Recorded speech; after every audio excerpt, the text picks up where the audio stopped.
Hello guys, welcome to my new mini blog day 3 mini blog हो है साथीहरु। आज चाहिँ पोटाल्न जान लागेको हामी चाहिँ अनि बाबा मम्मी म भएर जाँदै थियौं। बाटोमा जाँदैछौं हामी चाहिँ।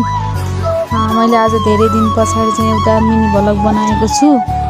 त्यही भएर फेरि आज चाहिँ बोटाल्न भनेर गएको, यो बोटाल्ने ठाउँमा गएको। त्यहाँ भिडियो बनाउन त दिने रहन्छन्, त्यही पनि म एउटा भिडियो बनाइहालेँ। अनि हामी बोटालेर पनि छिट्टै नै घर फर्क्यौं। दिउँसोको भिडियो चाहिँ बनाउन पाएन। अब साँझ आज चाहिँ हाम्रो घरमा गएर कुरो काट्नु पर्थ्यो अनि भाइले चाहिँ मासु काट्दैछ। अनि साथीहरु, मेरो भिडियो कस्तो लाग्छ हजुरहरुलाई त्यस्तै प्रतिक्रिया छोड्न चाहिँ नबिर्सिनु है त। सबैले लाइक सब्स्क्राइब चाहिँ गरिदिनु होला है। सबैले माया गरिदिनु होला। माया गर्नुभयो भने अझै म धेरै भिडियोहरु ल्याउने छु आगामी दिनहरुमा भन्ने सोच छ। अनि यो चाहिँ मेरो घरमा हो, मासु बनाउँदै थियौं।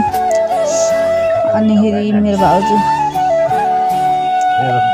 अनि सुहाना मेरो बहिनी हो, दाइको छोरी। अनि मासु पाकिसक्यो फाइनली। अब चाहिँ हामी खान्छौँ। अब एकछिनमा हामी खायौँ र यति नै। ल बाई बाई साथीहरु।